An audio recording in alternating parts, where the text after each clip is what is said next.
I've been here as a not student before, and I'm going to talk about sky continuum measurement with ALFOSC. So I will show you first, let me see, a sky spectrum. I'm sure that all of you know that there are plenty of OH lines, especially in the near infrared.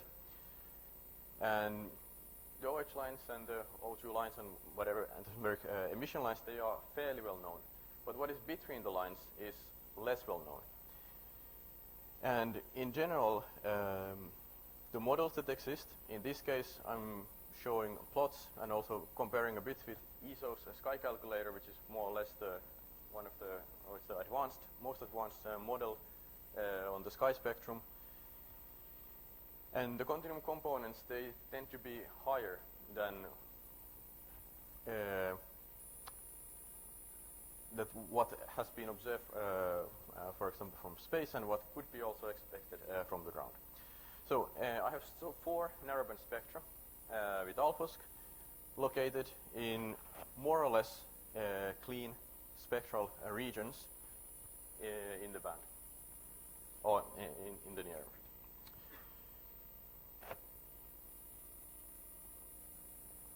Sorry.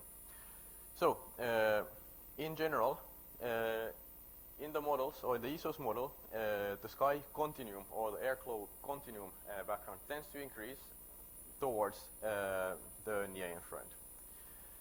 And this might be, or the working hypothesis in my work in the PhD has been that this might be caused by the broad wings of the OH lines, because the amount of OH lines just increases further you go in the infrared.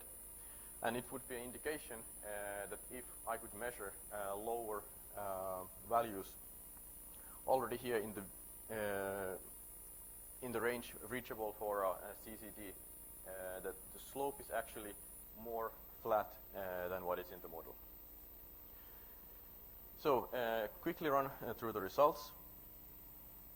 I'm getting at 670 nanometers, so 6,700 angstroms, around 200 photons per second per square meter, micrometer, oxygen squared. I'm going to say photons per second to save time.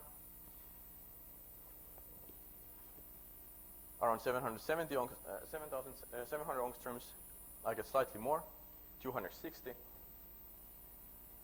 At 8,700, 300, and at 1,000 or 10,500 angstroms, I'm not getting a result. I'm not reaching the continuum.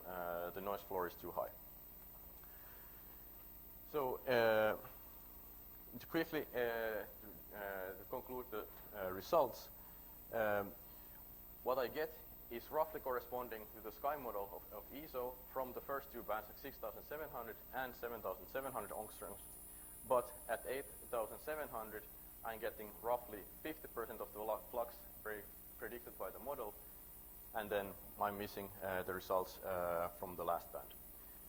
So I cannot conclude or make final conclusions from this, but it might be that there's tendency that the continuum is actually more flat than how it's modeled, but I need to get more data.